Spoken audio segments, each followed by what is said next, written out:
BFM Business. Toute l'info éco et business à la mi-journée. 60 minutes business. Guillaume Paul.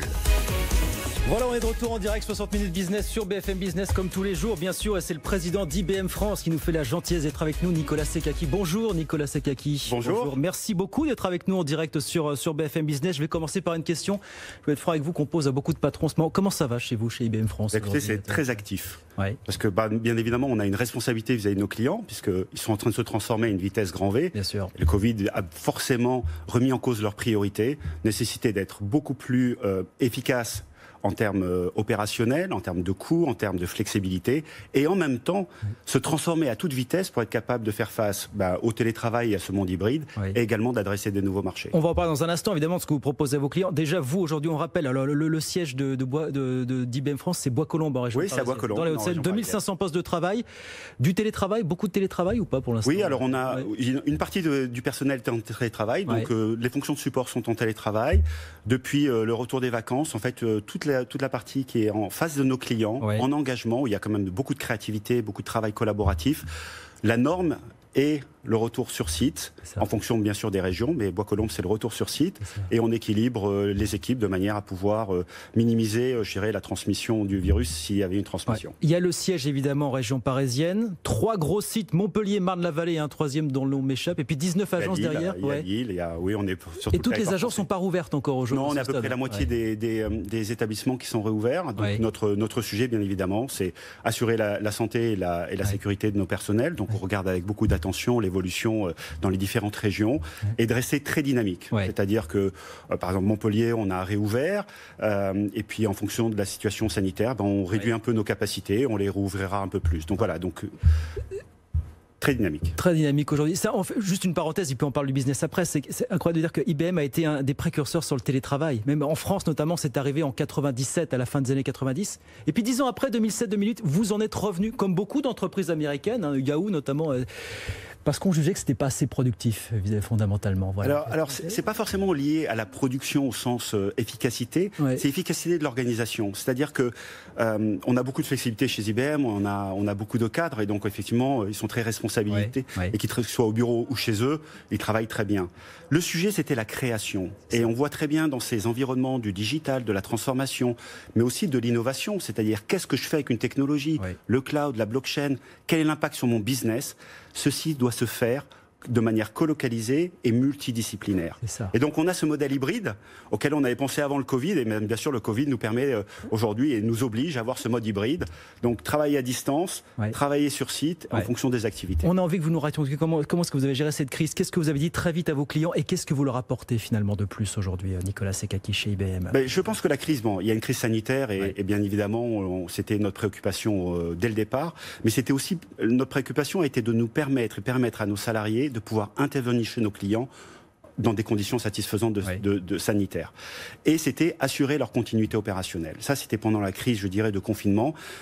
Et donc, nos clients avaient face à derrière un magasin, il faut qu'il y a de l'informatique. Bien sûr. Et de temps en temps, certains de leurs fournisseurs ont été déficients. On est venu et on a répondu présent.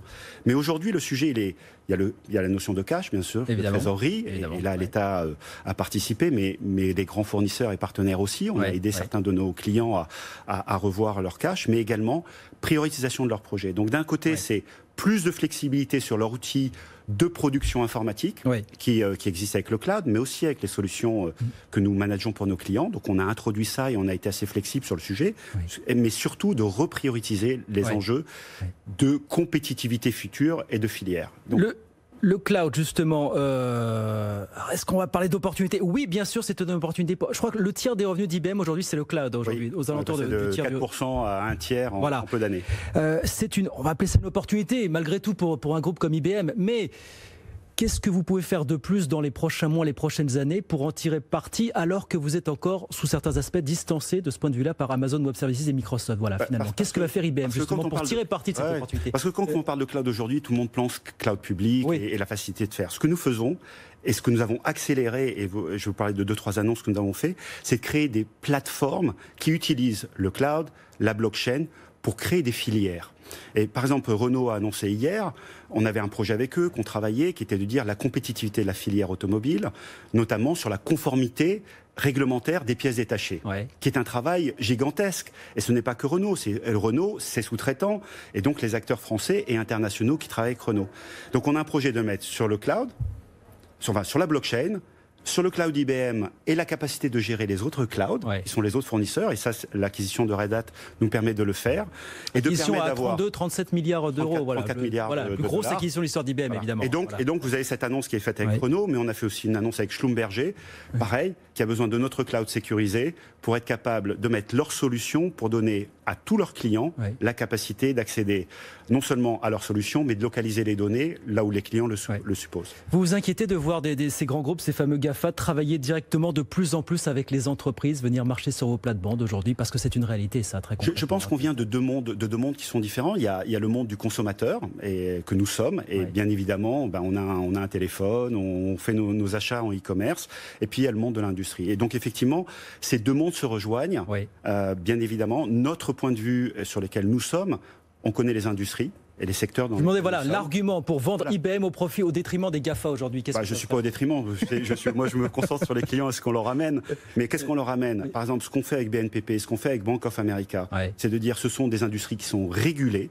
Et la régulation est importante et nécessaire. Et IBM comprend ces régulations, comprend l'industrie et a développé des plateformes de cloud, et on vient de l'annoncer, qui intègrent ces régulations tout en permettant d'accéder à ces technologies. Et ça, c'est un différenciateur majeur pour les entreprises. Je disais, vous avez un nouveau patron aux commandes depuis avril dernier, il s'appelle Arvind Krishna, et il disait, je crois que c'était juste avant les vacances, il disait « On commence à sentir l'impact des mesures que certaines entreprises mettent en place rapidement pour préserver leur trésorerie et leur capital ». Est-ce que c'est une tendance que vous observez, vous, en France, des clients qui repoussent certains projets parce qu'ils sont trop coûteux et qu'il faut aujourd'hui prioriser les choses? Est-ce que vous sentez ça aujourd'hui en France? Ça a été immédiat. Je pense que ça a été quasi immédiat, et ça a été d'ailleurs le travail qui nous a préoccupés. Mais ça s'est traduit par la perte de contrats notamment, ou des contrats non renouvelés? Ça a été franchement une attitude partenariale. Bien sûr, on a des clients qui ont dit baissez votre facture.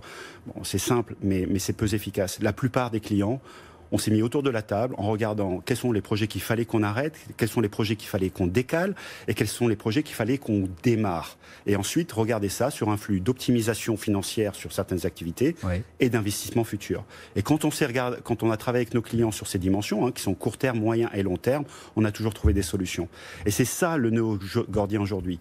Parce que les entreprises ont besoin d'investir et d'innover alors qu'elles manquent de cash, et qu'une grande partie de leur argent était sur des projets qui n'étaient pas forcément les meilleurs. Et donc nous sommes à l'écoute et à l'accompagnement et de manière proactive avec nos clients, et c'est ça qui nous permet finalement de développer ces plateformes que les clients souhaitent. Vous les accompagnez pour les aider à investir plus aujourd'hui dans ces services? D'investir mieux sur des services de qualité qui leur permettent d'avoir un gain opérationnel et d'innover en même temps. Et donc cette filière, par exemple, qu'on fait avec Renault, avec Schlumberger, va créer de la valeur ajoutée. C'est un écosystème autour d'une filière.